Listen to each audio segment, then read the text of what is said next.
A verdade é uma só.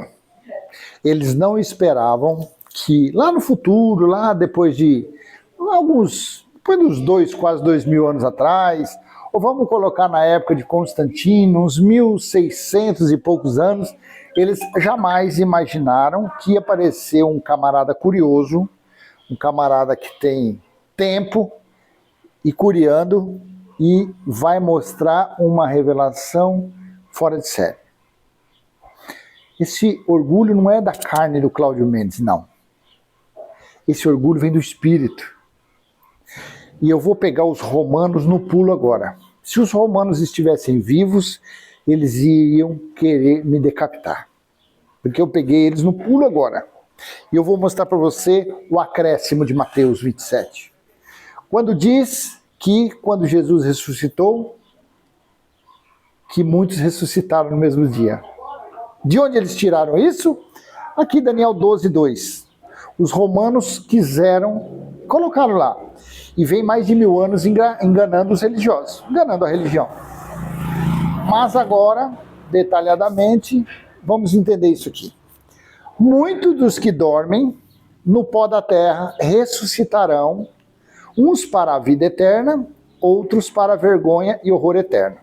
Está escrito na profecia de Daniel, no capítulo 12, versículo 2. Correto? Não está escrito isso aí? Mas hoje nós sabemos, nós conseguimos ter o entendimento da cronologia, nós temos entendimento das fases dos escritos bíblicos. Claro que esse entendimento vem do Criador, vem do Eterno, do Espírito que está em nosso espírito, que nós estamos confessando o Evangelho Eterno. Então somente através do Evangelho Eterno que você consegue ter esse entendimento. Então, você vai acompanhar comigo nós estamos desvendando essa mentira dos romanos. Veja porque eu acredito, sim, que Mateus 27 foi acrescentado conforme esse entendimento. Muitos dos que dormem na terra ressuscitarão, uns para a vida eterna, outros para a vergonha e horror eterno. Correto? Eu marquei aqui, aí depois eu quero ler o versículo 1. O pulo do gato está no versículo 1 disso aqui. Mas eu quero ler aqui, ó, onde foi acrescentado. Isso aqui foi acrescentado. Foi acrescentado uma parte que está aqui, foi acrescentado. Porque a morte de Jesus, aqui ó, nessa morte de Jesus nós temos as referências.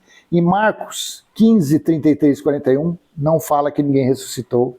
Em Lucas 23, 44, não fala que ninguém ressuscitou.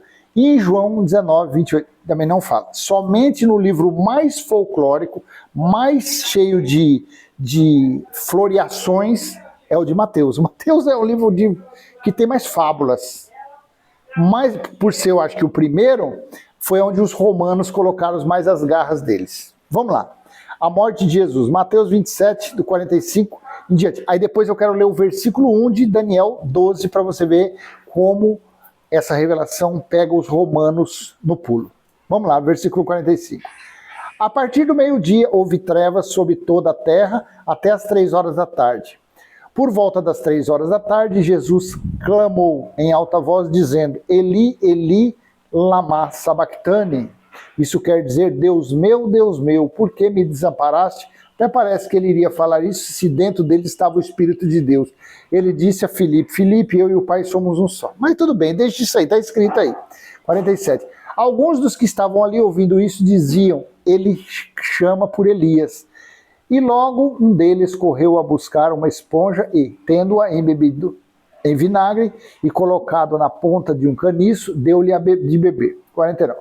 Os outros, porém, diziam: espere, vejamos se Elias vem salvá-lo. 50.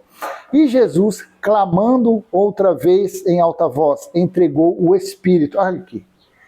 Jesus entregou o Espírito. Aí ele ressuscitou, o Espírito voltou de novo. Mas tudo bem, deixa isso aqui. 51. Eis que o véu do santuário se rasgou em 2 partes, de alto a baixo, e a terra tremeu e as rochas se partiram. 52. Os túmulos se abriram e muitos corpos santos já falecidos ressuscitaram. Depois de 1 ano e meio, 2 anos, já não tem mais nada. Acaba tudo. Mas lá, ressuscitou. Vamos aqui que nós vamos pegar isso aqui. Eles usaram Daniel 12:2 para justificar essa profecia aqui, como sendo uma profecia. 53. E, saindo dos túmulos depois da ressurreição de Jesus, entraram na cidade santa e apareceram a muitos. Espírito é igual ao vento. Como que vai aparecer para alguém se espírito é igual ao vento? Vamos lá. O centurião e os que com ele guardavam Jesus, vendo o terremoto e tudo que se passava, ficaram possuídos de grande temor e disseram, verdadeiramente este era filho de Deus. Aqui falta, bom, deixa eu ler esses dois. Estavam ali muitas mulheres observando de longe, eram as que vinham seguindo Jesus desde a Galiléia para o servir. Entre elas estava Maria Madalena, Maria... Então aqui houve essa ressurreição. Foi acrescentado isso para justificar o quê? Daniel, a profecia de Daniel, capítulo 12, 2. E muitos dos que dormem no pó da terra ressuscitarão, uns para a vida eterna, outros para a vergonha e horror eterno. Tudo bem, agora vem cá. Aqui Daniel estava falando dessa ressurreição quando ocorresse a ressurreição de Jesus. Foi isso? Não. Aqui que está o pulo do gato. Aqui que está o pulo. Então quem colocou aquela ressurreição falsa, dizendo que muitos ressuscitaram, juntamente com Jesus, e começaram a perambular, a andar na cidade de Jerusalém, foi tirado daqui. Mas vamos ler o versículo 1. Quando é que iria acontecer essa ressurreição? O tempo do fim. Então seria no final dos tempos que aconteceria o versículo 2. Nesse tempo se levantará Miguel, o grande príncipe, o defensor dos filhos do povo de Deus. Quem era o povo de Deus? Os judeus. E haverá tempo de angústia, como nunca houve. Falava-se da grande tribulação. A grande tribulação aconteceu quando mesmo? No ano 70. E aquela ressurreição, se é que ocorreu, foi no ano 33. Como nunca houve, desde que existem nações até aquele tempo. Mas naquele tempo, o povo de Deus será salvo. Todo aquele que for achado escrito no livro. Então aqui, eles seriam salvos no juízo. No fim dos tempos. Então, para você que entendeu Apocalipse capítulo 1, 10, você está entendendo perfeitamente isso aqui. Então, essa ressurreição aqui do versículo 2 não tem nada a ver com Mateus 27. Mas quem acrescentou aquilo em Mateus 27 usou disso daqui. Então, quem usou isso aqui é que não tinha noção, não tinha conhecimento do final dos tempos que ainda ocorreria.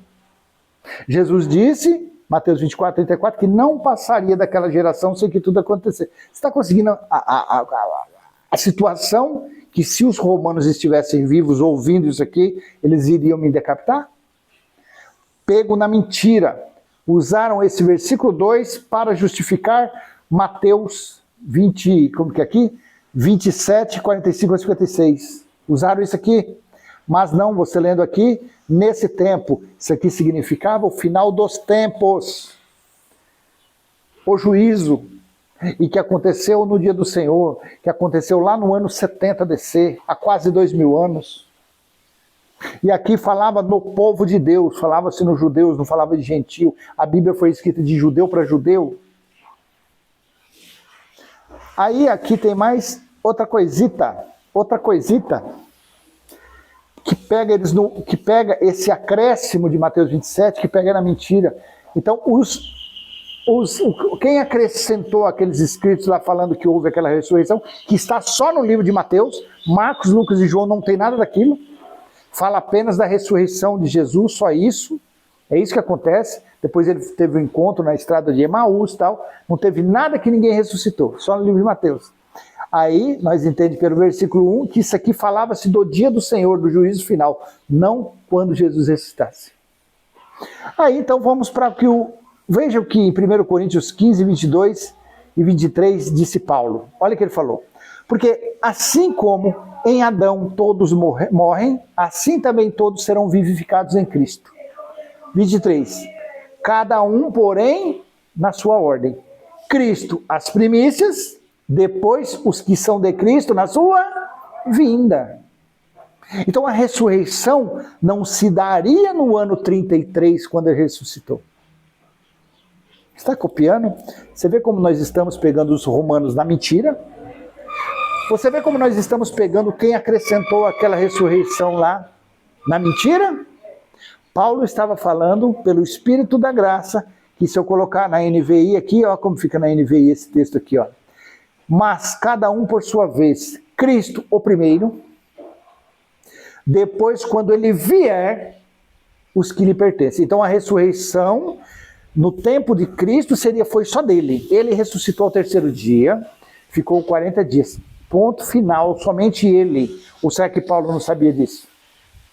Aí Paulo fala que quando na vinda dele, na segunda vinda dele, quando ele veio no ano 70 e julgou a nação de Israel, aí sim, os que lhe pertenciam. Paulo também aqui parece que não sabia que Deus ele é pai dos espíritos, e os espíritos são filhos de Deus. Mas até aí tudo bem. Então você viu como nós pegamos os romanos na mentira? Daniel capítulo 12, versículo 2. Vamos ver nesse texto da NVI. Multidões que dormem no pó da terra acordarão, uns para a vida eterna, outros para a vergonha, para o desprezo eterno. No versículo 1 nessa Bíblia aqui.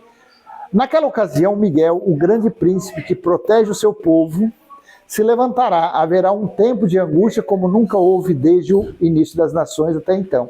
Mas naquela ocasião, o seu povo, os judeus, todo aquele cujo nome está escrito no livro será liberto, será salvo. Eles seriam salvos do quê? Da grande tribulação. E quando ocorreu a grande tribulação? No ano 70 DC. Na verdade, a grande tribulação ela começou no ano 66 e terminou no mês de agosto do ano 70. Durou 3 anos e meio, metade de um tempo, metade de uma semana, 1.260 dias ou 42 meses. E aí? Pegamos ele ou não pegamos? Claro que pegamos, claro que pegamos. Será que muitos ressuscitaram junto com Jesus? Não. Ninguém ressuscitou e ninguém ressuscita. Porque o pó volta ao pó, Eclesiastes 12:7, e o espírito volta a Deus. Acabou, não tem nada de ressuscitar. Ah, mas em Efésios 4 está escrito que ele levou o cativo, o cativeiro. Claro, quem era o cativeiro? As leis de Moisés. Ele levou o cativo, ele levou preso o cativeiro, porque o cativeiro é que aprisionava os judeus. As leis de Moisés, dadas a Moisés, aprisionavam os judeus. Eram escravizados e eles eram mortos. E Jesus deu fim àquilo, Jesus levou cativo o cativeiro. Olha que coisa interessante. E você acha que Deus iria deixar o espírito que é dele, dos filhos dele, aprisionado aonde? Não, porque os espíritos até a vinda de Jesus, não, até o ano 70, não, até o sacrifício da cruz, ficavam aprisionados. Ô, cabeça de bagre, como que você vai prender vento? E como que Deus iria aprisionar o que é puro, o que é santo, o que é imaculado? Espírito não tem nenhuma ligação com a carne. Espírito é santo, é imaculado, é soberano, é a morada do Pai. Deixe de ser religioso. Coloque no comentário, pegamos ou não pegamos os romanos na mentira? E se foi útil esse entendimento?